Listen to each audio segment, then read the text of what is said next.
All right.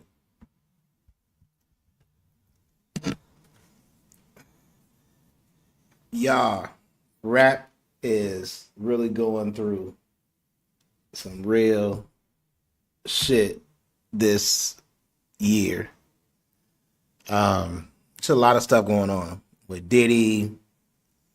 Um, and now you got, the whole situation with Lil Durk and King Von is starting to resurface. If you guys don't know, King Von was Young Durk's homie, and he was killed violently after I guess Von was actually starting the fight. Von had tried to swing on somebody and beat up another Quando Rondo. Just started, trying to fight him, and his bodyguard or his boy slash bodyguard cousin, no, it was his cousin, had came out and just shot King Von, shot him dead, a couple of shots. He's currently doing time, but they trying to, get him out, calling it self defense. And so by him killing, and I'm not sure if this is the same cousin that killed. No, because I think this cousin shot uh, that shot King Von was arrested that night. So it may have been another cousin, but the story goes Quando Rondo was seen somewhere. Maybe he was shopping or just out somewhere out of town, and a couple of guys that knew had spotted him. And supposedly they sent some guys on a plane all the way from Chicago to wherever Quando Rondo and his cousin was, stalked him for a little bit, and caught him somewhere and shot his car up. They didn't kill Rondo. Matter of fact, I don't even think Rondo was hit. He was unscathed. They didn't kill Rondo, but they shot and killed his cousin. And you can see the videotape of Rondo screaming, "No, no!" They killed my cousin. Lil Durk ended up making a song about it, saying something about "No, no, no." Um, well, we're gonna talk about just tuned in what I missed out on. No, well, you didn't miss out on nothing. Actually just got started because we're talking about King Von. And King Von, if you guys don't know, he had that story, crazy story. Hey, how you doing? He had that story. He had that song called "Crazy Story," and it was really popular. As a DJ, I played it a lot. Like the kids liked it, adults liked it.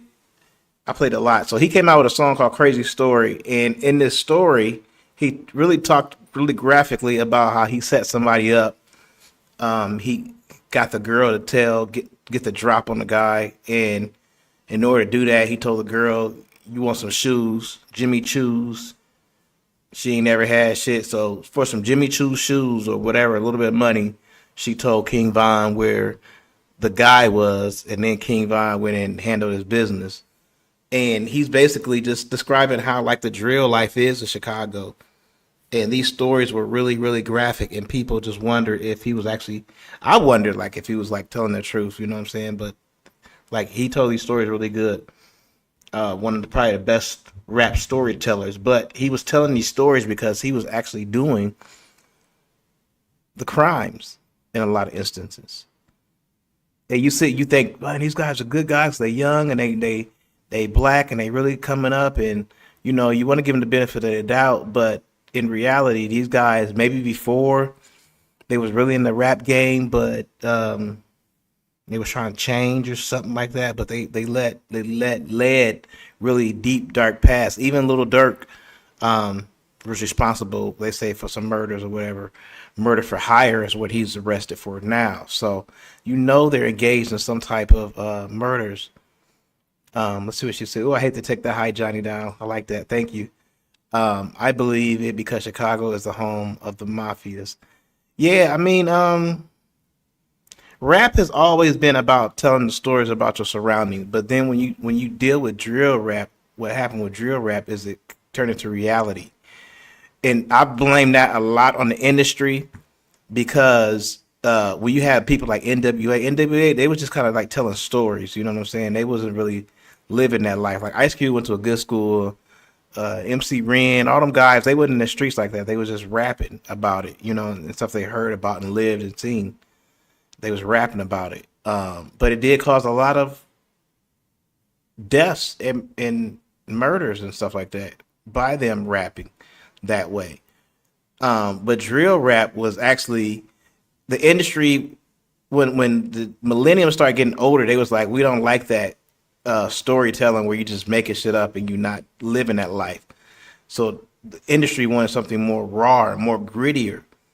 And when Chicago started rapping and all this killing, they flew to that. They stuck to that drill rap because it actually talked about. If you listen to those drill songs, yeah, they hit, so you can bob your head to them and be like, oh yeah, da da da da da. But they actually, from 63rd, they saying gang shit. They saying gang shit and murders and shit from Chicago, you know. So, and I'm a DJ, so I listen to it, and that's so. Okay, if you see the videos, you ain't gotta listen to the lyrics. Go watch some of their videos.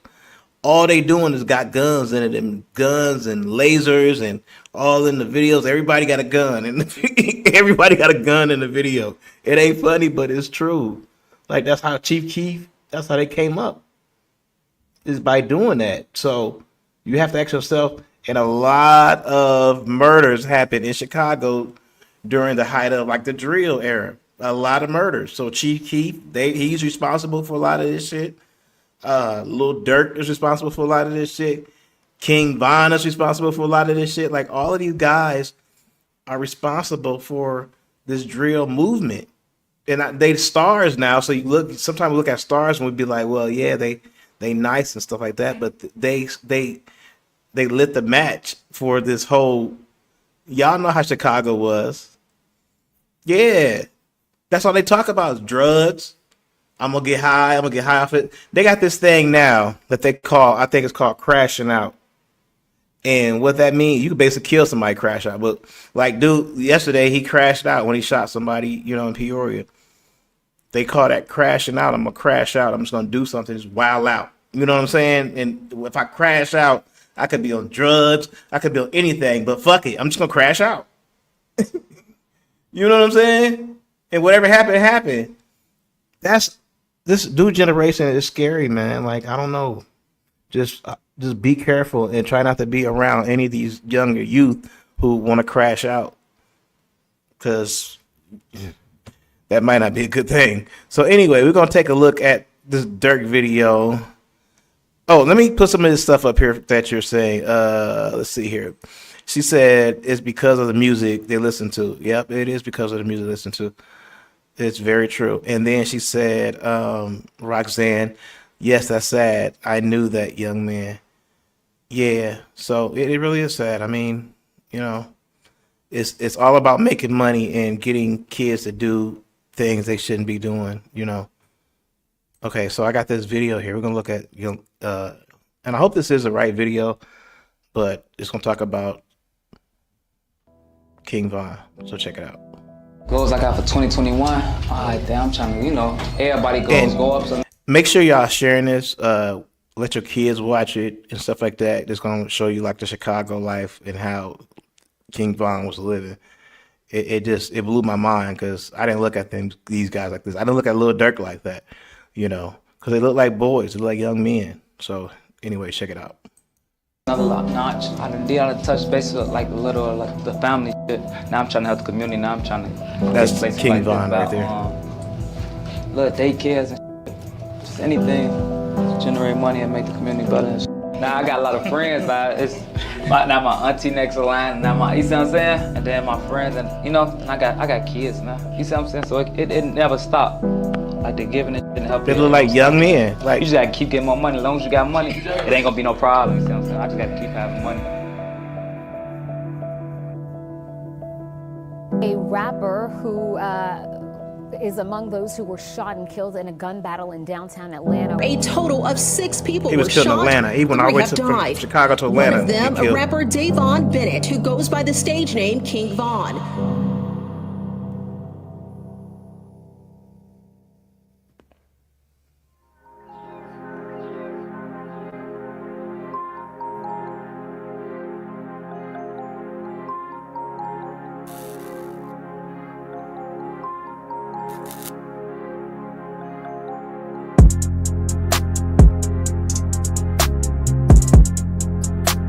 Called him a demon.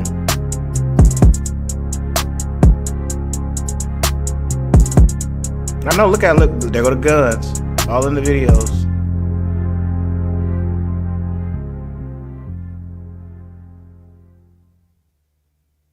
The streets of Southside Chicago has been riddled with violence for quite some time now. Throughout all that violence, though, there were diamonds. Did that look familiar, Roxanne? Immense. It looked familiar to me, and I've been to to Chicago a few times. It looked familiar to me. Specifically in a location now known to the world as O Block. The people living there might have known of O Block for quite some time, but the world didn't until Chief Keef, Lil Durk, Fredo Santana, Lil Reese, and They many all from the more same started area. to blow up. And Yep. as time went on, more and more artists started blowing up from that area. And Chicago's Chicago very finally talented. once again became a big staple in hip-hop. And just recently, an artist by the name of King Von has started to blow up from that exact area. Through his unique flows and his insane street storytelling abilities, he was just another superstar from O Block, ready to take off.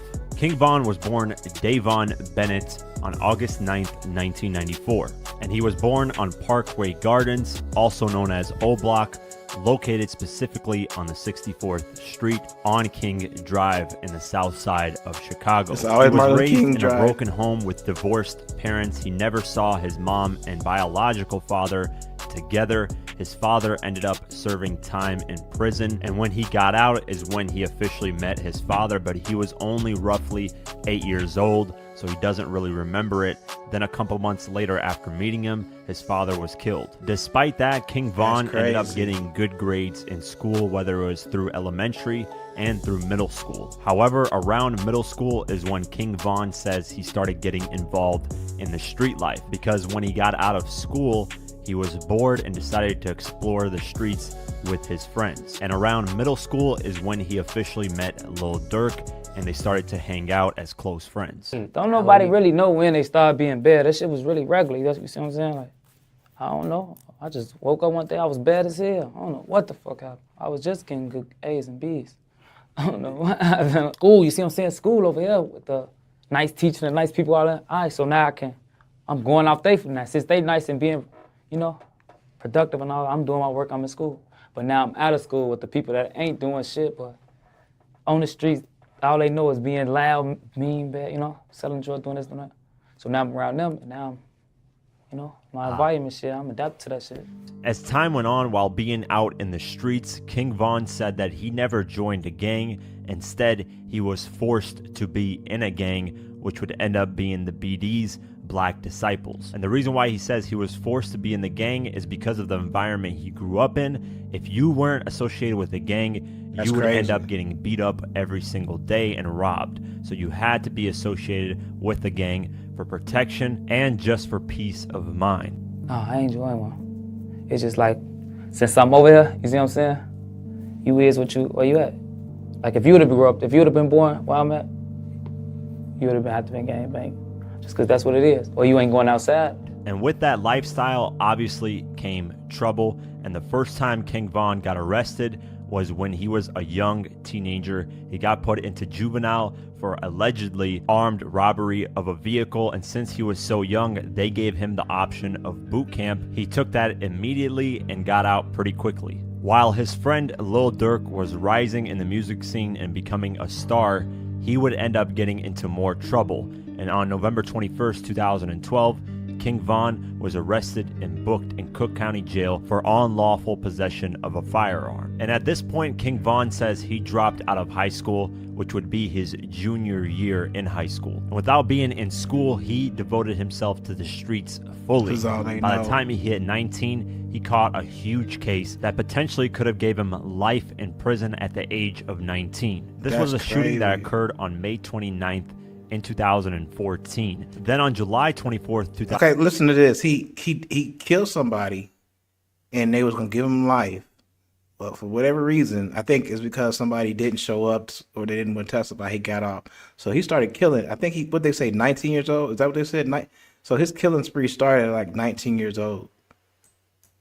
2014. He was. I'm sorry. Let me take it back a little bit. He was carrying guns before this. Remember, he got arrested twice already for guns, so he was already infatuated with guns, and he killed somebody at 18, 19. And becoming a star, he would end up getting into more trouble. And on November 21st, 2012, King Von was arrested and booked in Cook County Jail That's for the second time unlawful for a possession of a gun. firearm. And at this point, King Von says he dropped out of high school, which would be his junior year in high school. And without being in school, he devoted himself to the streets fully. And by the time he hit 19, he caught a huge case that potentially could have gave him life in prison at the age of 19. This was a shooting that occurred on May 29th in 2014. Then on July 24th, 2014, he got booked and charged with first-degree murder and 2 counts of attempted murder. King Von ended up spending 3.5 years. Okay, I'm sorry. Let me stop. He shot 3 people.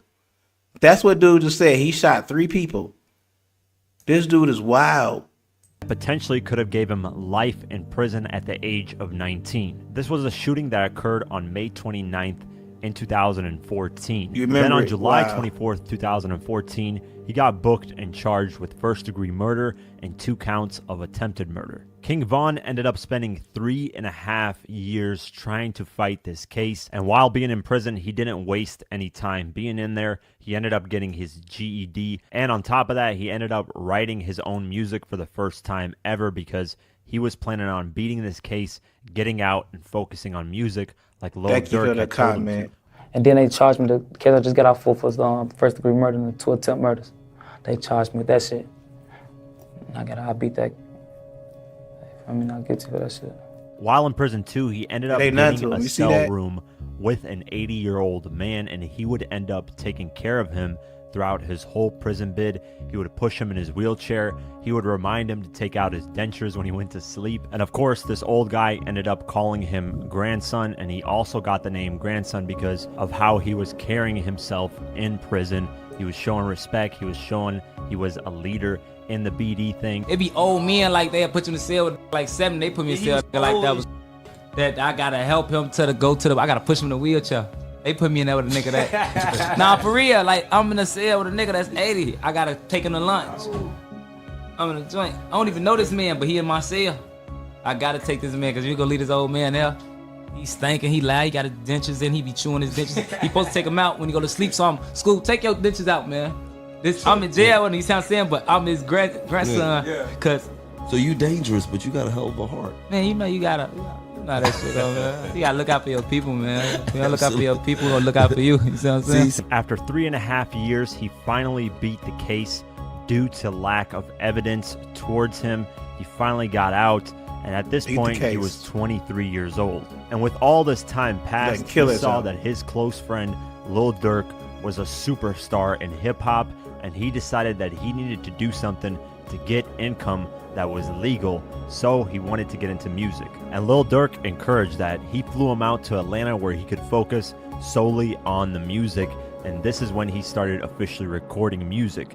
It was towards mid-2018.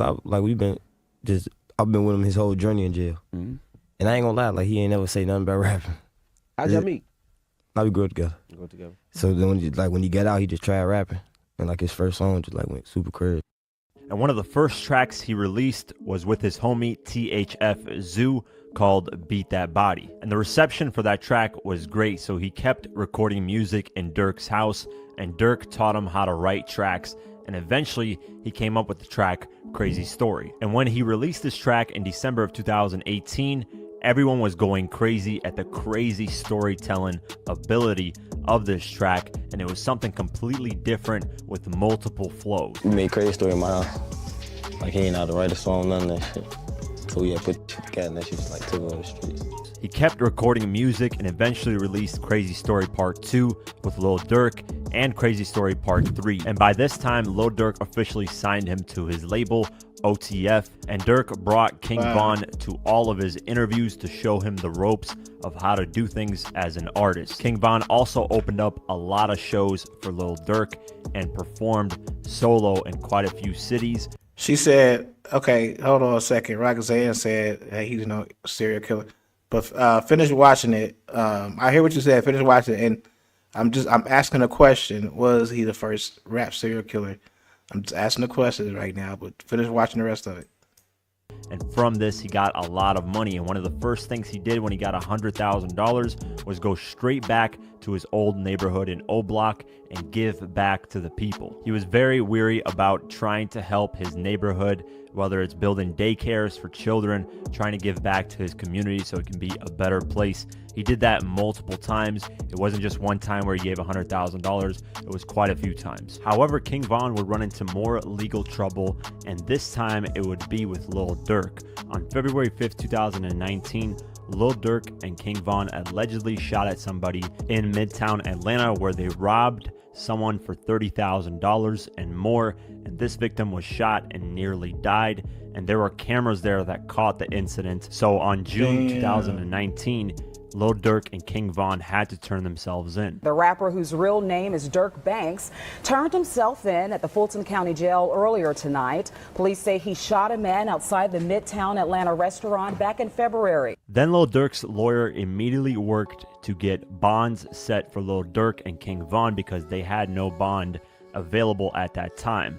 The lawyer got to work and got the bond set. Lil Durk was released on June 21st, 2019 on $250,000 bond. Then just a couple days later, King Von was released on a $300,000 bond. Then immediately after that, King Von started focusing on the music once again. And as time went on in 2019, he started to learn how to become an artist, how to conduct interviews, and how to write tracks in full form from hook to verse. Then he finally dropped his debut mixtape on September 20th, 2019, called Grandson Volume 1. And this mixtape was released independently despite being signed to Lil Durk's Only the Family. Wow. It was only distributed by Empire Records, and it ended up peaking at number 75 on the Billboard 200 charts and number 37 on the US R&B and hip hop charts. And the reception once again was amazing. He just kept growing his name in the music industry, and as time went on, he started gearing up to drop his second mixtape. The first single he dropped off his second mixtape was called 2 a.m. on November 16th, 2019, and just a couple weeks later he dropped the second single, Rollin', on November 29th, 2019. Then on February 21st, 2020, he dropped the third single, Took Her to the O, and this is one of the singles that caught a lot of heat and became one of his biggest records. And this song to date, as of the making of this video, is his highest charting song on the Billboard Hot 100. It peaked at number 47, and on the US R&B and hip hop charts, it peaked at number 14. Then on March 6, 2020, he dropped his second official mixtape called LeVon James, which is a wordplay of his favorite basketball player, LeBron James. And this mixtape, it debuted a lot higher than his first one. It peaked at number 63 on the Billboard 200 and peaked at number 36 on the top R&B and hip hop albums. With the success of the music, King Von was focused heavily on the music, but he still had a couple of beefs going on, whether it was in the streets or in the music industry. The street beef that he had was with his ops, FBG Duck, who was with the GDs, and King Von was with the BDs, this who was the other on the guy opposite they killed, side, supposedly. so they had a bunch of street beef. FBG Duck was best friends with a kid named Tuka. Tuka was murdered at the age of 15, and rappers that were part of the BDs, which was the ops, would make fun of Tuka's death, saying things like, "We're smoking on that Tuka," and King Von would actually do that in a couple of his tracks, such as All These Guys featuring Lil Durk. And of course, FBG Duck, being best friends with Tuka, did not like that, so King Von ended up inheriting that beef from the streets. FBG Duck even released a diss track towards King Von called I'm From 63rd. King Von would respond by saying it's trash. The other beefs that King Von had were more industry driven. One was with famous Dex and the other was with 6ix9ine. Despite all this, he kept focused on the music and he was gearing up to finally drop his debut album. The first single he dropped off the album was called All These Hitters, featuring Lil Durk, and this was released on August 5th, 2020. And this track peaked at number 77 on the Billboard Hot 100 and number 31 on the US He had a lot of music. chart. Following this, he dropped the second single off the album called How It Go on August 28th, 2020. Then on October 5th, 2020, he went on Instagram and announced his debut album, Welcome to Old Block, would be released on October 9th, 2020. But when October 9th came, King Von said he had to push the album back a lot of music. and instead released the third single off the album called I Am What I Am, featuring Fivio Foreign. Then he revealed the album would be released on October 30th, 2020, but before the album came out, he dropped one more single called Galeesh Place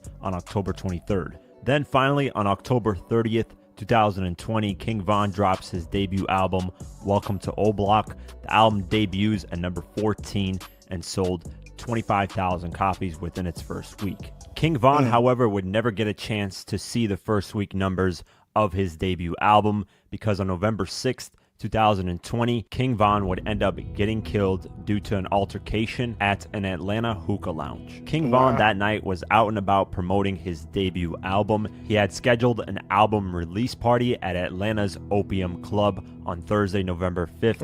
That night, and everything was going fine. King Von's manager says that after the album release party, they were all scheduled to go back to the hotel and sleep. However, Von's manager says that King Von was off that night for some reason. After the album release party, they all went back to their vehicles and started heading back to the hotel like planned. But King Von's manager says that King Von decided randomly to take a different turn and go to an after-party club. Von hopped in his security bulletproof truck with two other people and the driver and randomly decided to go to that after-party club. Once they got there, they realized none of the other people were there, so Von's DJ called and said, "Where are you guys at?" And that's when they realized that Von decided to go into an after-party club and not go back to the hotel. So after King Von's team finally came to the after-party club where King Von was at, they said that King Von was staying in his bulletproof truck for 30 to 35 minutes, not going into the club at all. King Von's friends decided to go back into their vehicles because it was really cold out that night and they were wondering, what is King Von doing? King Von's manager then comes into the passenger side of King Von's security bulletproof truck and asks him, "Why is it taking forever for you to go inside? Let's go." He then says, "Let's go." His security then checks the building inside and out to see if there's a threat. Now, King Von's manager says that they couldn't bring in guns to the club because it's a security risk, so all the security and everyone else who had weapons had to put it back in the vehicle. Von's manager says that one of King Von's friends came to the driver's side of King Von's vehicle and told King Von that Quando Rondo pulled up to the Atlanta after-party club, and he said that Quando Rondo was essentially lacking, meaning he didn't have anyone around him. It was just Quando Rondo and a driver. And Von's manager says that right when King Von heard that, he immediately got out the car and went at Quando Rondo and started fighting him. And everyone at this time was genuinely confused at what was going on. Nobody in each camp was even prepared. Then a white car pulled up and King Von's team had no idea who that white car was affiliated with. Out the car came Lil Tim, which was Quando Rondo's friend. He comes from the backside of King Von and shoots him multiple times. King Von's manager says that Lil Tim let off 5 to 6 shots. 2 of the bullets hit King Von. 1 hit him in the torso, 1 hit him in the thigh.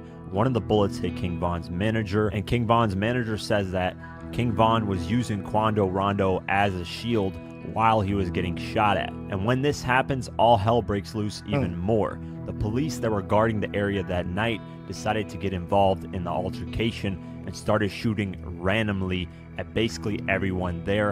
And that's when everyone started scattering around. People were running back inside the club hoping they wouldn't get hit. And once things settled down, King Von's team went immediately to King Von, got him and put him in the back of their vehicle and drove him to the hospital. Apparently, Quando Rondo was yelling out that King Von got shot, so his team heard that and ran towards him to help him out. His team ended up putting him in the back of a vehicle.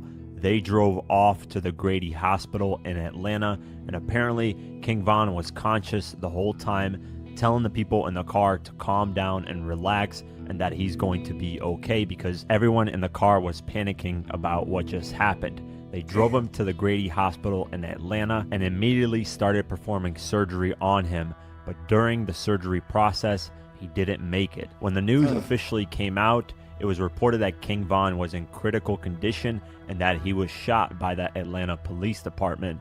But as time went on, we realized obviously this wasn't the case. In the afternoon of November 6, 2020, it was officially announced that King Von had passed away at the age of 26. It was also reported that someone else had passed away as well, and 4 other people were injured, including King Von's manager and Lil Tim, who was the one who shot King Von. A couple days went on, and Lil Tim was officially charged with the murder of King Von. And as time went on, more security footage came out, and Quando Rondo's team and lawyers are now saying they are practicing self-defense in this incident. And in Georgia, we have a stand your ground law, and that means that if your life is in danger at any moment, you have a right to defend yourself, whether you shoot at them or kill them. After this, there were a lot of rumors as to why Quando Rondo and King Von got into it. There were rumors that it's because NBA YoungBoy and King Von were dating the same type of female,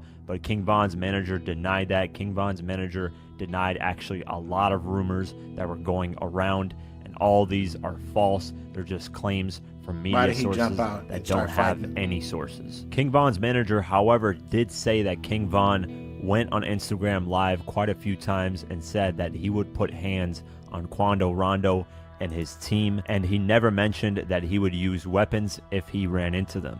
And of course, after King Von's passing, his album saw a huge uptick in sales the following week. The album ended up rising to number 5 on the Billboard 200 charts and sold 41,000 copies that following week. King Von's family and management company have released a statement about how they're going to move forward with King Von's. He dropped all those. He dropped all that music, and I'm sure like it was good music because he was steadily getting better. Crazy story, but he had to die in order to get to even top 5. So sometimes you had to be sacrificed, I guess, in the music industry. That's crazy, man. Just listen to that. Let's see what. Thank you to everyone who has showed their outpouring of love for King Von. You all played a massive role in Von's accomplishments, and by continuing to play his music and sharing your stories about how he has inspired and influenced you all, you're keeping his legacy alive. To celebrate Von's artistry, vision, and the immense love that he had for his fans, we will be continuing his rollout of Welcome to O Block while working to share unreleased music and interviews that he devoted his creativity into completing. Von had also been working on new endeavors that we will be announcing down the line. Love Von's family and team. Von had plans of putting on all the people around him. He was actually going to get most of the people around him signed to a record deal and have them have $50,000 in their pocket. He's gone back to O Block and given back $100,000 quite a few times, and he had plans to open up daycares in O Block and just improve the community over there. I only say that to say this. King Von was often painted by the media as this demon person who didn't care about anyone at all. And days before King Von passed, he did an interview where he explained how upset he was at YouTubers or the media in general that were painting him in such a negative light. Now, I'm not saying King Von was the most perfect human being, but we must remember that King Von is just a product of his environment. So so we're gonna stop it right there. And I do believe that yes, he is a product of his environment. And like King Von and Lil Durk, like and we don't know everything. It's gonna come out more, but it almost seems like they try to turn around, like I said. But I think it's for a reason, and I'm just guessing to try to get people to see them in a good light. You know what I'm saying? But I want to show y'all another story. Now this is the story that I was going to show you. Oh, Sharon is up. This is the story that I was going to show you, but it talks a little bit more about him being a serial killer. And I'm going to show you this video right here. Check it out. 63rd and King Drive when someone started firing. It's dangerous out here, man. If you ain't from here, don't come here. Please don't. It's real. Let's talk bodies. I got 7. Let's talk bodies. I got 7. All of them was scattered bomb. From various murder documents from the Chicago PD labeling King Von as a suspect to numerous murders in the city, to incriminating lyrics and IG lives confessing to the world about his unquenchable thirst to see his ops on 63rd. It's in his music. It's all in his music. The cemetery. I got a lot of bodies. Just for real, how many I think? Hey, folks been taking boxing classes all type of out here. Who go? King Von got more bodies than the cemetery. There is no doubt in anybody's mind that Lil Durk turned a serial killer from 64th and Martin Luther King Drive into a multi-platinum recording artist. This is not no good dude, I'm telling y'all. But while all these supposed murders killer to a rapper allegedly involved in are well documented, yeah, he said from a killer to a rapper. The reason why this young man from the south side of Chicago derived so much pleasure. This is the real story here. On 63rd died. Well, let me try explaining to you. August the 9th, 2011 is King Von's 17th birthday. Instead of being on the block and celebrating his birthday, he's locked up in prison for an armed robbery charge stemming from January the 6th, 2011. Remember, you got caught with them guns around that age? Standing in front of a camera and giving post-fight interviews to prison guards after getting into a brawl with inmates in the Cook County Jail that wrapped the gangster disciples. I'm interviewing Mr. Devon Bennett. Mr. Bennett, can you tell me what the fight was about? Over a card game, okay. At this time, Mr. Bennett, would you like protective custody? No, sir. At this time, do you want to press charges against Mr. Kenneth Lee? No, sir. Back in the gang-ridden streets of Southside Chicago, a couple of events would transpire, which would inevitably turn a stick-up teenage King Von into a full-fledged killer. When I heard Von say out his own mouth after they jumped on him, every motherfucker who touched me gonna die. So, 2 days after Davon Bennett turned 17, on August the 10th, 2011, Wick City gang member O.D. Perry is riding on his bike in the late hours of that night. He would make a stop at the Swisher Sweet store and exit the store a couple of minutes later, get back on his bike and ride northbound on Martin Luther King Drive. And at 11:35 p.m., police reports state that witnesses saw a 17-year-old Rodney Stewart, known as Boss Trail, and a 17-year-old gun-toting female, Jakira Bonds, known as K.I., drive their silver sedan to the 401 block of East 64th Street. They would catch up to a vulnerable and isolated. Perry is riding his bike. The run towards him, let off a couple of shots, and O.D. Perry falls off his bike. He gets back up and attempts to run away from the trailing shooters, but unfortunately, he didn't get far as the shooters ran down on him and let off an additional 10 shots and fled the scene westbound, leaving O.D. Perry with multiple guns to his neck, right shoulder, and buttocks as he passed away on the scene.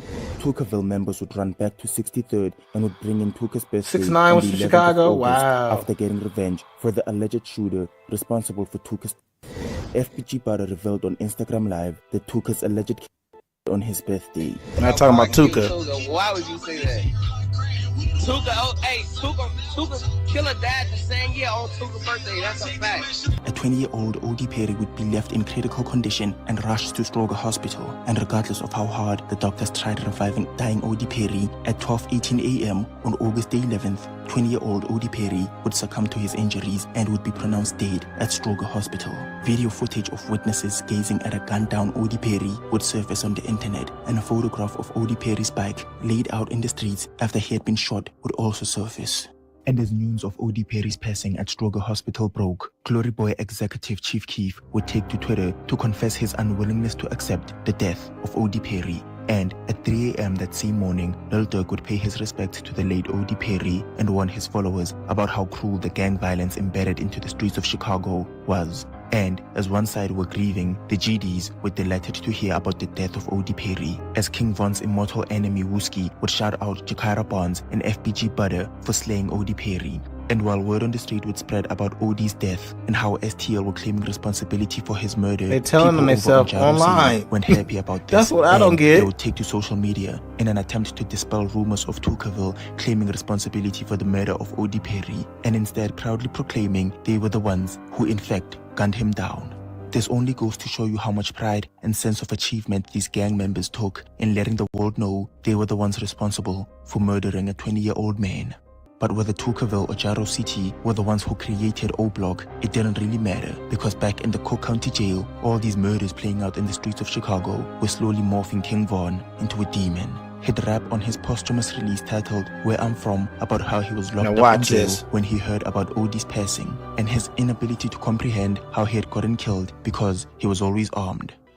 And after these two casualties, the bloodshed between 63rd and 64th would bolster, because on October the 18th, 2 months after OD Perry's demise, a witness testified to seeing Lil B, an STL gang member, and an unknown suspect walk through O-Block's rack gate and up to the second floor. They would approach the first victim, Oogie, pull out their gun and unload multiple shots towards Oogie as he dropped to the floor, and they stood over him and shot him once in the head. He would fortunately survive this attack. Damn. It's the Black Friday He survived the attack. That's crazy. Now from only $195 a month. We're going to, hold on, skip towards this. I'm looking out the window and I see the same two dudes that I saw that was walking up that I had the feeling about. They was standing over Oogie letting off shots. I swear on. They would walk past Oogie and spot another O-Block member in platoon, pull out their weapons and fire a barrage of shots, hitting his chest, arm, hip, and a fatal blow to the left side of his head.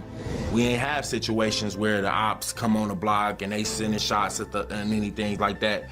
And so, man, seeing Tune like that, man, seeing like, you know, I think they hit him with They like killed 2 exploding people tips. in one night. So whereas as soon as it hit you, you know, and that was like a grave sight, you know, and King Von would recount his thought process and what he was going through while locked up when he heard about Platoon's passing. He was and locked how he up felt at the like time. his fellow O-Block gang members were lacking in personnel to lead them through such a traumatic time as the murder of OD Perry and Platoon came just 2 months apart. He say that's our boy J.I. Master. And I'm confused cause J.I. he a leader. How the you go down on us, nigga? Just that we need you now.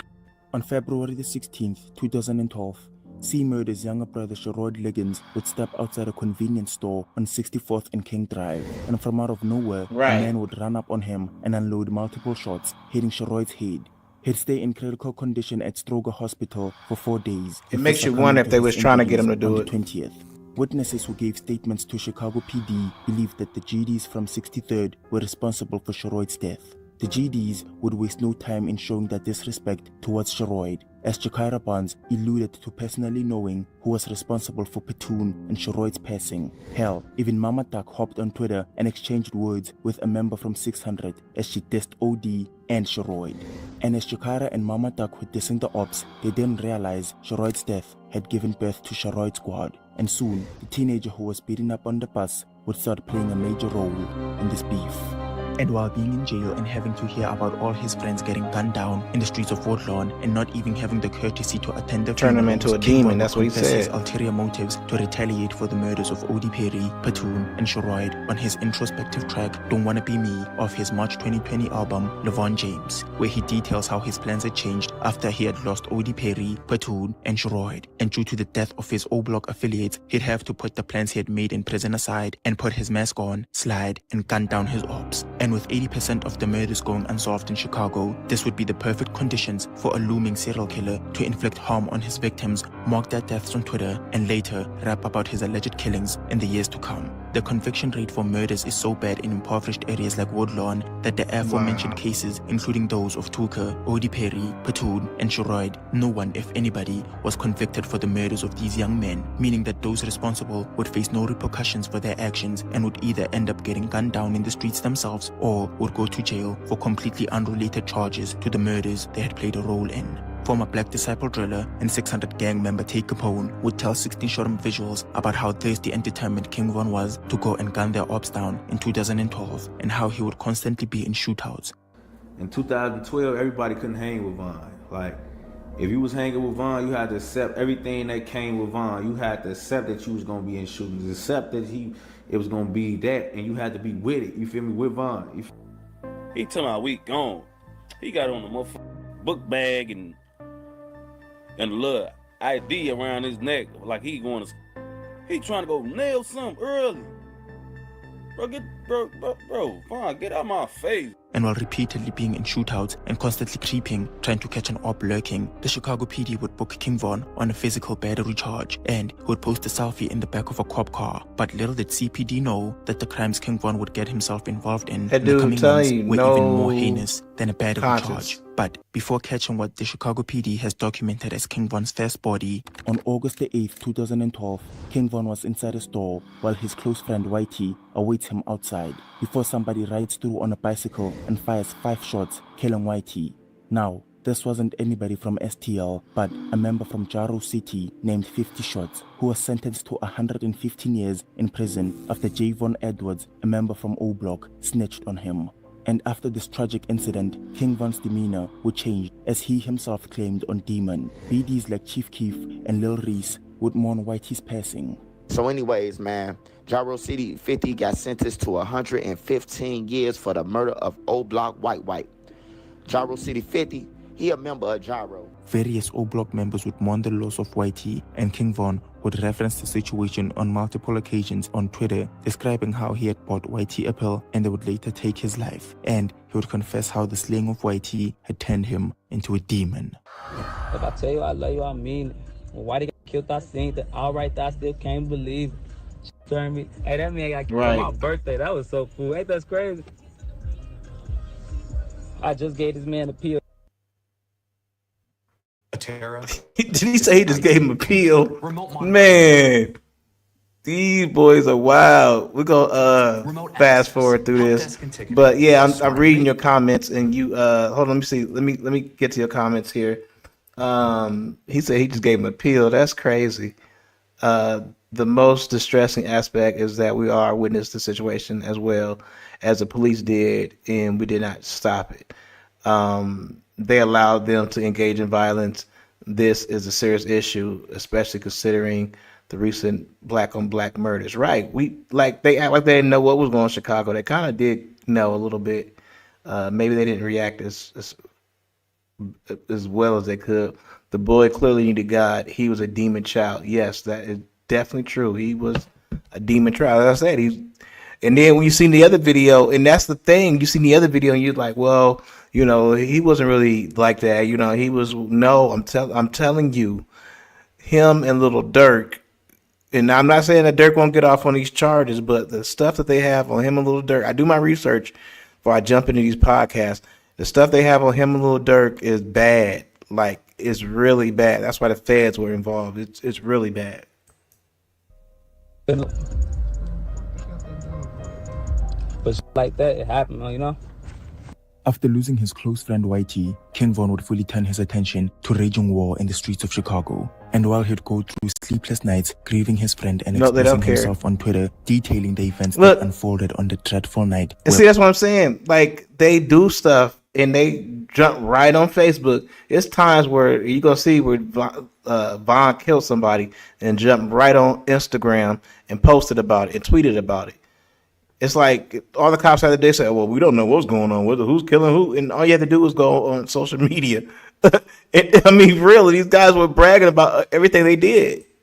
The Whitey lost his life, Jaro City and STL-EBT members were celebrating the passing of Whitey. But it wouldn't be long before King Von would catch his first body, because on October the 13th, 2012, at 8:43 p.m., he would post this tweet. Man, now, I'm bored. watch this. What's the plan? And that tweet alone would unleash havoc onto the streets of Chicago, because 15 minutes after the tweet, King Von and T-Roy would find themselves on the 6344 block of South Rhodes Avenue, and they heard the eyes set on Modell McCambry, who was standing on the porch talking to his cousin Miles Turner, when King Von would emerge and start unloading shots at the two boys, as witnesses claim. Modell and his cousin Miles would be struck by multiple shots, with Modell sustaining injuries to his upper chest, his lower right arm, and his right middle back. After seeing Modell get struck, his cousin Miles Turner would cover Modell and get his body in the crossfire. Miles would be hit in his upper and lower back. Von and T-Roy would flee the scene and head back to Parkway Gardens, while Miles and Modell would be transported to Stroger Hospital and Northwestern Hospital. Miles would fortunately survive this dreadful attack on his life, but his injuries were so severe he would end up paralyzed and would have to use a wheelchair from that day forth. But in Modell's case, he unfortunately succumbed to his injuries and was pronounced deceased at 10:21 p.m. And as soon as King Von would get back home, he would boldly lay out a question to his ops, asking, "Oh who my died?" God, look at this. And a year and a half following Von's death at the hands of Lil Term and Quando Rondo in Atlanta, the Chicago PD would release the murder documents of Modell McCambry's fatal shooting. Everything is time stamped. You see that? Everything is time stamped. This is crazy. With witnesses positively identifying King Von and T-Roy Positively as the shooters identifying responsible for the fatal death of Modell and severely wounding Modell's cousin, Miles Turner. And 17 minutes after shooting and killing Modell, he'd flee back to O-Block and tweet who died, knowing very well he fatally shot the young man from 63rd. Jokaira Barnes would be arrested that same day after Modell's death, as the Chicago PD believed she had been driven to Parkway Gardens following Modell getting shot, with her indiscriminately firing shots at the crowd of people standing outside O-Block in an attempt to retaliate for the murder of Modell. And if killing a young man in and of itself wasn't satisfactory enough for Von, 2 days after Modell's passing, vigorously engaged in a disrespectful back and forth with Tuckerville shooter Wooski, where he would tell him he was getting a shirt made for Modell's funeral. And you'd think the pleasure Von took in dissing his victims would fade away after a couple of months, but no. 2 years after Modell's passing, he would tweet again about Modell, reminiscing about what had happened to him and calling him a straight sucker. And while maybe staying low-key and out of sight would have been a smart idea after allegedly murdering a young man who lived a block away from you, you would think King Von would do just that. But that wasn't the case, as he would frequently post himself, T-Roy, and various BDs mobbing deep in their cars, possibly looking for ops to gun down.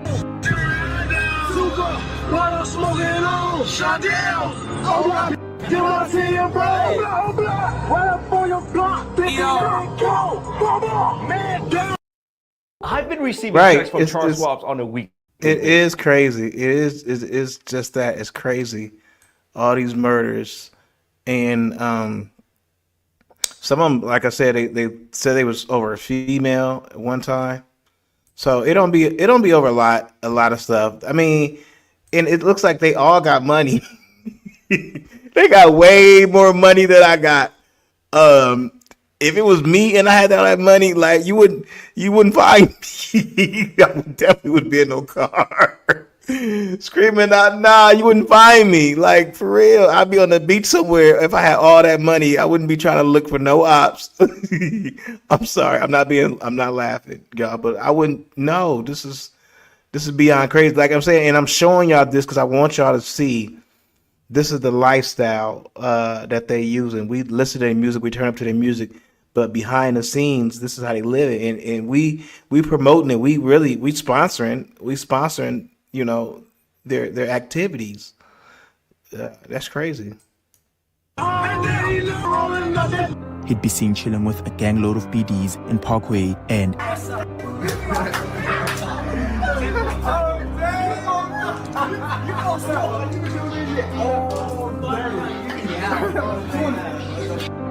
yeah, and Roxanne, you know Chicago. Like Chicago ain't no it's not that place. It's not that place. I mean, in the streets of Chicago where they rapping in that whole drill thing, it's not the place you want to be. You know what I'm saying? It's just bad. It's a lot of violence. It's a lot of violence. There's too many people in Chicago, if you ask me. So anyway, here we go.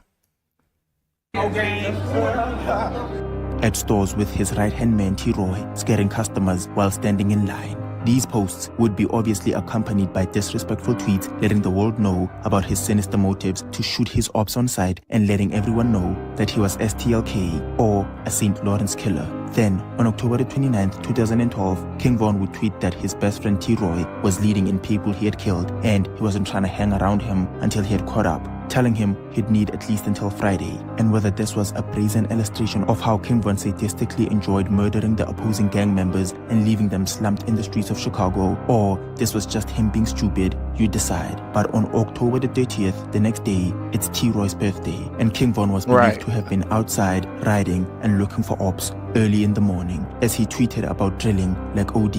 And a short while later, he tweeted check the stats, and whether the world knew it or not, Vaughn and O-Block savage J Money were allegedly on the 6200 block of South Eberhard Avenue, and they would run up on opposing gangster disciple P5, or otherwise known as Crack, shoot him multiple times before fleeing the scene. Jaro City gang member Ross would detail P5's murder and how a woman from Jaro allegedly backdoored P5 and had Vaughn and J Money gun him down. She really flipped from O-Block from Jaro to O-Block because she's supposed to backdoor crack. Let's talk about it. She had J Money backdoor crack on Fulham Grand. She had backdoor. Had J Money backdoor crack. There was J Money and Vaughn on their head. They backdoor. She got crack backdoor on. Been out there. And then she knew J Money killed Crack, cause Crack was her best friend. Crack was her best friend. She was the same motherfucker that carried guns in the church at Tutu funeral. The ops. This girl ain't finna play with me. She ain't finna play with me. And not long after this early morning assassination, King Von would tweet about how his Glock 40 made someone flip 40 times. And hours later, he'd tweet about how the earliest bird catches the worm. He'd tweet that Modell and P5 died in October and we should stay tuned for who would die next in November. Later tweeting R.I.P. Crack and Modell, which in my opinion may be one of the most egregious shows of disrespect I've seen in this beef. This dude is out here taunting people. Like, y'all finna be next. Like, don't turn your back. Y'all finna be next. And I'm wondering if this is when he was with. I know, right. But see, that's the whole thing. Like, it's foreign to us, but that's the life they lead. Like, she's arguing back and forth with this guy. We're not really arguing with him, but trying to make her point as far as what she know, as far as what happened on the streets. Like, she really giving the truth as far as what she know. So you hear it firsthand. Somebody relate to him or somebody cool with him, you kill him. Now everybody that he was close with is trying to kill you. It's a never ending. Or they gonna let's get somebody close to him. I'm gonna take it back a little bit because I want to hear what he said. Modell and P5 died in October, and we should stay tuned for who would die next in November. Later tweeting R.I.P. Crack and Modell, which in my opinion may be one of the most egregious shows of disrespect I've seen in this beef. Somebody relate to him or somebody cool with him, you kill him. Now everybody that he was close with is trying to kill you. It's a never ending. Or they gonna let's get somebody close to him. Right. So yeah, he is in the music industry. Well, he was doing all of this, dying to make, as he was making music. And like I said, the other story is like a night and day. The other story, you seen him making music, grinding in the studio, and then taking a gun to church. Yeah, that's that girl. One of them girls. That's they made that. I forgot what it's called now. It's gonna slip my mind. But there was a movie that they made, and it was a girl who was shooting. I guess her name was I can't even think. Some girl who was shooting and killing everybody in this series, and that's Snoop. Snoop was the girl name in the series. And this girl in Chicago that was actually killing folks was the girl that was based on. So they knew. Like y'all listen. And I'm gonna tell y'all something. I'm gonna play it like Empire. If you watch, no, not Empire. What is it called? Which one was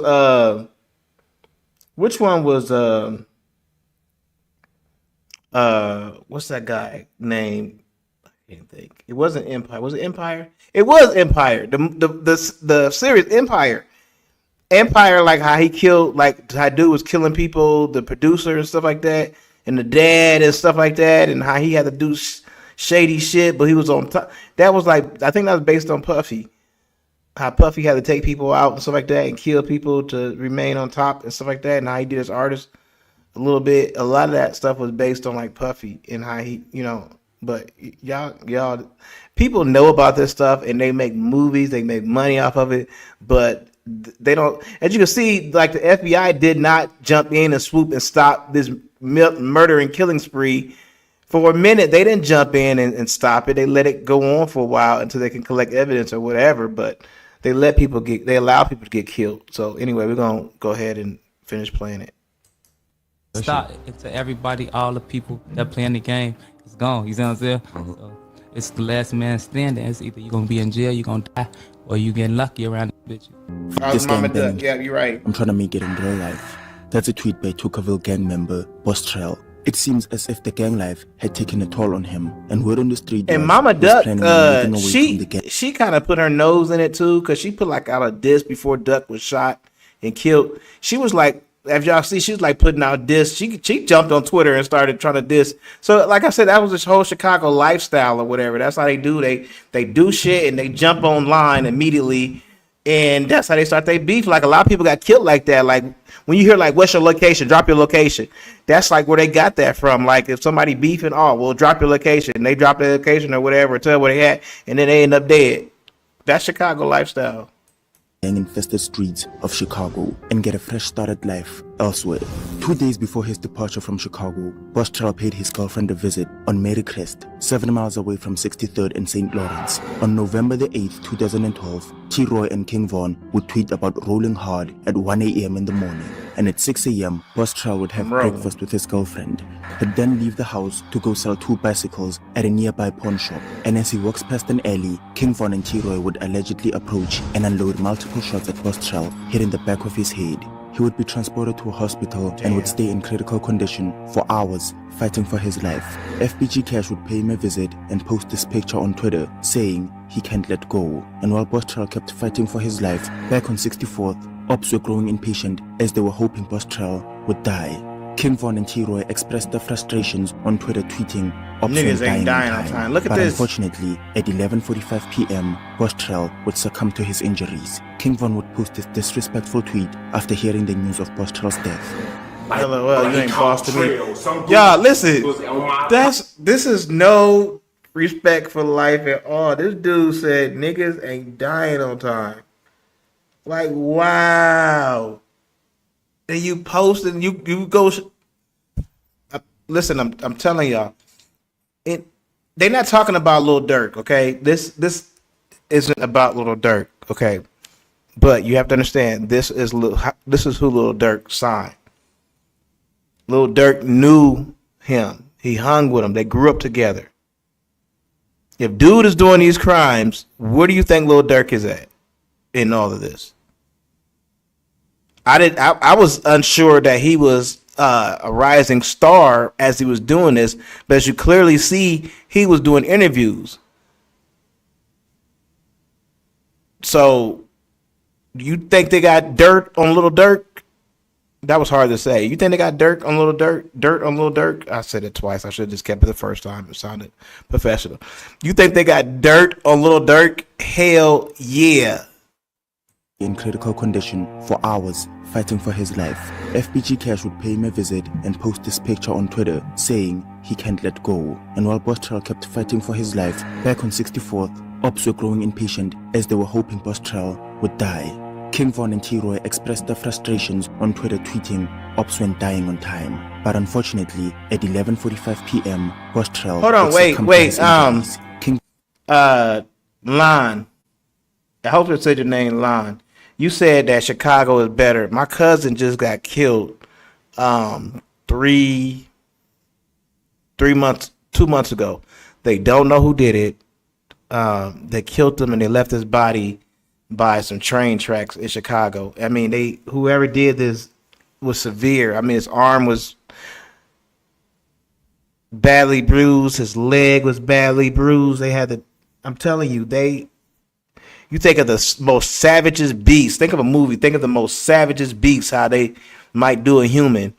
And whoever did that, that's how they did my cousin. And this is Chicago, and nobody knows nothing.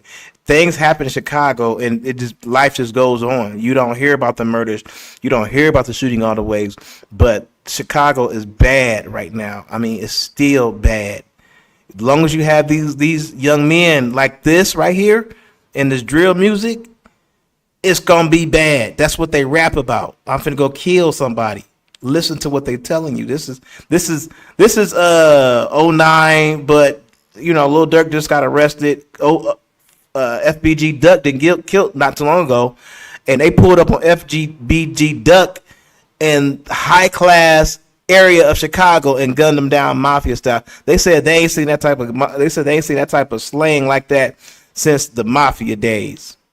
Capone days. All right, we're gonna take a listen. Von would post this disrespectful tweet after hearing the news of Postrel's death. Like he called Trail. Some goofy was on. No, you're right, Miss Carter. It's not the only place, but here's the combination. It's a place that has great music that influence everybody, not just the kids, the adults. It has great music. So you got a mixture of great music, great talent, worldwide talent that's influencing the world. You know what I'm saying? So you got all that together. The combination of the two, I think, is what makes it so bad and dangerous. Okay. On my podcast telling me here, boy on God, on OD Soul, Boss Trail is folks' work. Like, stop that. Like, yeah, very interesting. Yes, work. He right. did that before he even went to school. And so I normally I download videos, but I didn't know for this one because I had to get it out there. So, but it's good, so that way I get a chance to talk. And yeah, you're right, Roxanne. You get mad. My youngest go up there by herself and tell us like, oh yeah, no, I wouldn't. I was gonna go up there because I wanted to go, and people was tripping, and I wanted to go to the little beach thing, and I was gonna go by myself. But I'm so glad that I didn't, because Chicago is a place where something can happen to you and nobody know. And that's the bad part about it. Other places you might have a better chance, but there are so many people in Chicago. Like, we went downtown, and even at night downtown, like right now, downtown at night Chicago is packed. Even though it's kind of cold outside, it's packed right now downtown. It's stores opening. They got cookie stores open. They got everything is open right now downtown Chicago. Subway. Remember how dude said he got jumped in the subway? That's what he was using Chicago. Everything is open right now. Chicago is packed. It's jumping right now. 1:50 in the morning downtown. So that's what I'm saying. It's cars everywhere. Cars are honking. It's moving. Things are moving. There's a lot of people, and that's, like I said, that's not even the hood. That's just downtown. So there in Chicago, you got all these little street corners that go back, and they go all the way back, and they go back to nowhere, and then it's a dead end. Like, they streets are crazy. Like, you could be trying to rough somebody. If you don't know your way, you might get caught like in a dead end street and be fucked up. Like, that's how Chicago is. It's just too big. It's too big of a place. I love to visit, but to live there, it's too many people. It's too many people. Okay, so and then she said it's very influential, right? And then William said facts. And then, right, I told her I don't care if we do have family up there, she still don't need to be going up there by herself. Nope, because there ain't nothing they're gonna be able to do. There's nothing you're gonna be able to do. You gotta be careful. You gotta be careful. That's what I'm saying. Chicago's not that place. It's a beautiful place, but it's not that place. South LaSalle Street to celebrate CJ's birthday, a good friend of Von. They are driven by Okay, I'm gonna take it back a little bit because we missed a little bit. Would die. King Von and T-Roy expressed their frustrations on Twitter, tweeting, "Ops went dying on time." But unfortunately, at 11:45 p.m., Postrel would succumb to his injuries. King Von would post this disrespectful tweet after hearing the news of Postrel's death. Like he called Trail. Some goofy was on my podcast telling me here, boy on God, on OD Soul, Boss Trail is folks' work. Like, stop that. Like, that was folks' work. He did that before he even went to school. It's May the 29th, 2014. King Von and Big Mike are on their way to CJ's house on the 5700 block of South LaSalle Street to celebrate CJ's birthday, a good friend of Von. They are driven by Jasmine Michelle and her two-door grey Alero. And once they arrive at the party, Von is standing on the front porch talking to CJ, mugging a man from the opposing gang named Carpenter. Moments later, Malcolm Stuckey walks in, who is a friend to Von's op, Carpenter. And just like that, Von took off. While leaving the party, CJ's mother, Miss Jones, would plead with Von not to start a mess in her house, with Von replying that he wasn't on that type of timing. He lied. Big Mike, Jasma, and King Von would get back into the car and drive to Parkway Gardens to grab some firearms. And after 10 minutes, they would get back into the Alero with Jasmine and head back to the party on 57th and South LaSalle. King Von would make a phone call telling a party I goer heard to about take this the one. kids inside. They'd park the LRO a block away from LaSalle Street, and as Jasmine stayed in the car, Von and Big Mike would cut through an alley behind the house. And as soon as Carpenter and Stuckey saw King Von running towards them, they would start running in the opposite direction. As Von shouted, "Why are you running?" A barrage of shots would be fired towards the men as Big Mike hit one man in the foot and Von hit another man in the face, breaking his jaw. They would run after Malcolm Stuckey and fire multiple shots at him and then flee the scene, running back to that LRO and driving home to Parkway Gardens. The two victims who were hit in the foot and jaw would fortunately survive this incident. But as for Malcolm Stuckey, who would succumb to his injuries at the scene at approximately 6:09 p.m. Because on September the 2nd, 2013, J Money is on 66 South Rhodes Avenue. He's driving a white Hyundai and he's there to meet a woman. Little did he know, trailing behind him is a silver Impala with K.I. and Lil B inside. As J Money gets to his destination, he exits the car, and immediately as he walks to his girl best friend's house, Lil B gets out of the Impala and runs after J Money. J Money reacts quickly and starts running for his life. He attempts to jump over a fence, but unfortunately trips, and as soon as Lil B catches up, he would fire 3 shots to J Money's chest and 1 to his head, and flees the scene. K.I. with this J Money, tweeting that J Money couldn't use his head, so they took it off.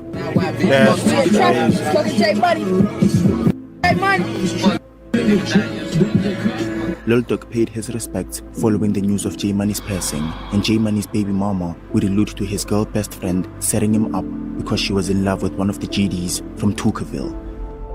On April the 8th, 2014, K.I. and Lil B would be seen attending a funeral. That's because a week prior, Lil B had been gunned down by CPD in an alleyway after he had took CPD officers on a foot chase, thinking they were there to arrest him. The incident was justified as self-defense after Lil B was found with a weapon on him, but the community weren't having it. There's even a man standing next to FBG Duck wearing a black hoodie with CPDK printed on it. But unfortunately, FBG Duck and his crew couldn't grieve the loss of Lil B for long because disaster would strike again 3 days later on April the 11th as K.I., FBG Butter, and a couple of other guys were getting ready to shoot dice on the sidewalk of 65th and Eberhard. Don't trade alone. Trade with me live.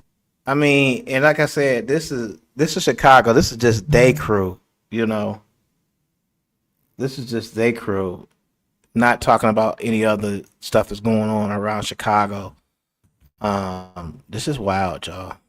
It's wild these kids got armed grow with like guns and chased the Tuckerville members. Von would allegedly fire 3 shots, hitting FBG Butter's knee, a 34-year-old man's foot, and 1 shot hitting Jakira's hip as he yelled, Von is gun happy. He would eventually catch up to K.I. as a witness testified to seeing King Von stand over K.I. and fire multiple more shots, hitting K.I.'s front armpit, chest, bicep, left cheek, and left ear. I see Butter on the phone, sitting on one porch, and K.I. and them and Cray Cray, they was in the gangway shooting dice. They emerged out the cut. I see Butter running. Butter hop over the fence, running. And I grabbed Butter. Butter whole kneecap was blew off, bro.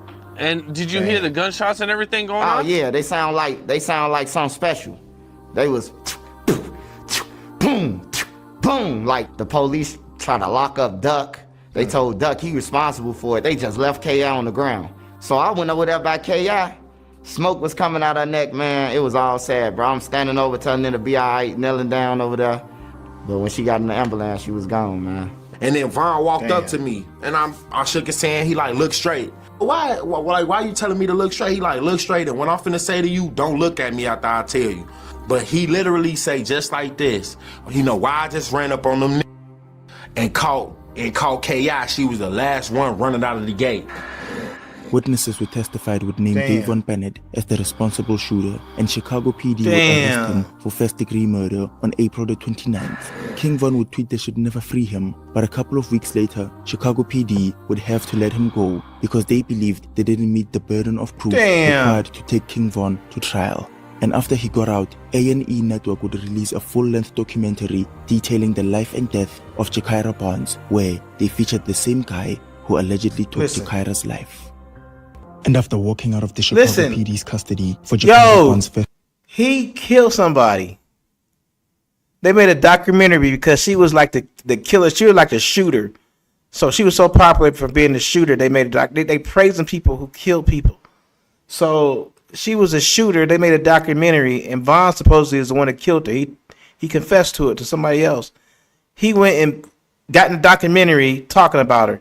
That's how cold-hearted this dude is. We're gonna rewind it so y'all can catch what he just said. Witnesses would That's a testify cold-hearted would killer, name y'all. Davon Bennett as the responsible shooter, and Chicago PD would arrest him for first-degree murder on April the 29th. King Von would tweet they should never free him, but a couple of weeks later, Chicago PD would have to let him go because they believed they didn't meet the burden of proof required to take King Von He had to to trial. feel And after he got untouchable. out, A&E Network would release a full-length documentary detailing the life and death of Jakira Barnes, where they featured the same guy who allegedly took Jakira's life. That's crazy. And after walking out of the Chicago PD's custody for Jakira Barnes' first-degree murder charge, a slew of tweets from the PDs such as Lil Reese and Boss Top would applaud King Von for drilling KI. King Von himself would express how much he missed Jakira, his eternal hatred for 63rd, and how he's consistently drilling ops. On June the 7th, 2014, King Von would get booked on parole violation and was in the custody of the Illinois Department of Corrections. But on July the 22nd, King Von, along with Big Mike, would be charged with 2 counts of attempted murder and first degree stemming from that incident on LaSalle Street that claimed Malcolm How did they Stuckey's get life. out, though? And as we all now know, he'd be stuck behind prison for 2.5 years, refusing to cooperate with the police in that case. But while he was locked up, back in the grimy streets of Chicago, King Von's best friend, T-Roy, would lose his life. Because on Valentine's Day, February the 14th, 2017, James T-Roy Johnson walked into a store on the 2000 block of East 71st This was Street set when Vaughn Ken off. got right, TB and another man approached him, and TB from Taekwon World would unload one shot hitting T-Roy's chest, and they would flee the scene. Surveillance footage for this whole incident was captured by CCTV, and once Northwestern Memorial Hospital pronounced T-Roy as late, a dark cloud of sorrow would engulf Vaughn and the BDs on O Block as Wick City had to come to terms with losing one of their most prolific shooters. And as the news of T-Roy's passing spread around the city, FBG Duck and Wooski would take to IG Live to diss T-Roy and the BDs Nah, on here O goes. Block. This is what got him They involved. don't care talking about what you think about T-Roy getting popped. Damn, T-Roy got popped? When that happened? Damn, somebody popped him? Is he dead? Is he dead? Did he die? Damn, Merchant, they popped T-Roy. It must don't be, it must ain't that important. It ain't all over the internet. Tell Damn. T-Roy to watch who he running up on for them grade. My boys don't play no games, boy. No games. Chat shot. How many views he got? Oh, what's up? 382. He got, I heard T-Roy had a nice glizzy on the where he got his ass. It's Black Gang. And after almost a decade of these tit-for-tat killings in the streets and the dissing of dead ops on songs, FBG Duck would drop his disrespectful song, Dead Bitch, where he goes on to diss T-Roy and O.D. Perry, referencing J Money's demise where he was shot in the face, and alludes to his desire to piss on D-Tang's grave. And nearly a Damn. month after the music video for Dead Bitch dropped, on August the 4th, 2020, THF Teasy spots FBG Duck on Oak Street and calls Black Disciples from O Block. Muwab, who had close ties to J Money, hops into the car. C-Murder, Sheroyd Liggins' older brother, tags along as well. Duck would repeatedly mention how Sheroyd Liggins was probably killed while he was listening to his iPod back in 2014. Zelmona, who was cousins with T-Roy, jumps in as well. C-Thang, Kenny Mac, and Loss would all tag along, and with all the O-Block and 600 members that had lost their lives at the hands of Tuckerville drillers, these gangbangers were on a mission to take out one of the biggest GDs in the city and potentially split $100,000 as compensation for a job well done. It wasn't a factor to him. They wanted my son gone. They saying he was shot 3 times, Black. He was shot over 20 times. Still trying to get off that ground. Still fighting for his life. Damn. Yeah, so that's a lady who Hi, I'm that's Burke, FGB small business Duck's insurance expert mom. with Byberg. Like I said, Byberg isn't a she thing. got involved in it where she should have, I guess she was riding for her son, but you gotta talk to your son, like, yo, you can't be in that life. 2020. A little 26 bit more, minutes y'all. before 4 O-Block shooters would jump out with surgical masks and take FBG Duck's life, 2 black men walk into the Montclair store on Oak Street. One subject wore a Yankees cap and the other a red t-shirt. And since they didn't seem all too affluent, the security guard started recording them in the fear that these guys were here to steal some Montclair clothing. Little did he know that the man in the Yankees cap was 33-year-old Ralph Turpin, or better yet, THF Teasy. And on this recording that's now with the police, he is seen on a phone call telling somebody that he had just spotted Duck on Oak Street. So I'ma go and tell y'all, his name is Ralph Turpin, also known as Teasy, THF Teasy. I know him as Saul. He was the one saw my baby downtown, watched him from across the street, and lied and told them when they had a 100K bounty on my son's head. That one phone call would set everything into motion, and 6 O-Block gang members are seen racing down the stairway in Parkway Gardens. The 6 men were Moowop, C-Murder, Kenny Mac, Los, C-Thang, and 19-year-old they all look like Zelmana. The young 6 men. men would jump into 2 separate cars, a 2016 Black Fusion where Los is the driver, and a 2013 Chrysler 300 driven by Kenny Mac. And as the members from O-Block ready their guns and put on their COVID masks, as Lil Durk confessed on Still Trapping. Bro slide with a COVID mask. Last IP over gas. Smoke. Look. Cat back door. FBG Duck is still standing in line outside the Dolce & Gabbana store following social distancing told on himself. Quay Gardens. The 6 men They're gonna use that in court. C-Murder. That's what's gonna get him right there. Los, C-Thang, and 19-year-old Zelmana. The 6 men would jump into 2 separate cars, a 2016 Black Fusion where Los is the Either they driver, texting and about a it, they rapping about 2018 Chrysler 300 driven by Kenny Mac. And as the members from O-Block ready their guns and put on their COVID masks, as Lil Durk confessed on Still Trapping. Bro slide with a COVID mask. Last IP over gas. Smoke. Cat back door. FBG Duck is still standing in line outside the Dolce & Gabbana store following social distancing protocol and patiently waiting his turn to buy his son a birthday gift. And that's how he ended up in front of Dolce and got out, and he was following the rules of the social distance. He was standing outside. And at 4:25 p.m., 2 cars would come to a halt on Oak Street. Zelmana, Moowop, C-Thang, and C-Murder all jump out, approach FBG Duck, and unload 38 shots, 21 of which struck FBG Duck's chest, neck, back, and thighs as he tragically fell to the ground. Witnesses also heard one of the shooters screaming, "Yep," as Duck hit the ground, and after 15 seconds of mayhem on Oak Street, all 4 men jumped back into their cars and returned to Parkway Gardens, leaving Duck to succumb to his injuries.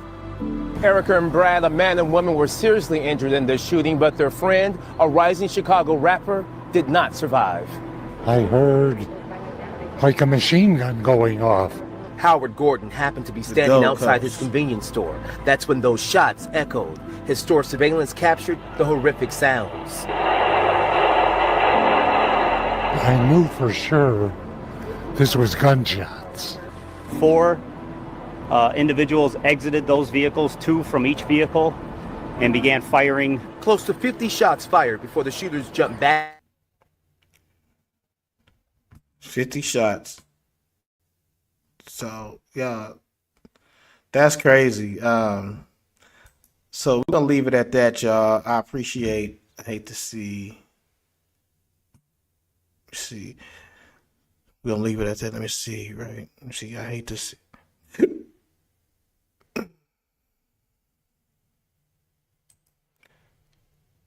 I hate to see their night crew. I don't know if that's in reference to, but tell me what that's in reference to. But other than that, we're gonna get out of here. Thank y'all for tapping in and hanging with me for as long as y'all did. I didn't even expect to be on here that long, but it was good. It was good stuff to watch. So we're gonna get out of here. Thank y'all for tapping in. I'm out. My name is Johnny Johnny.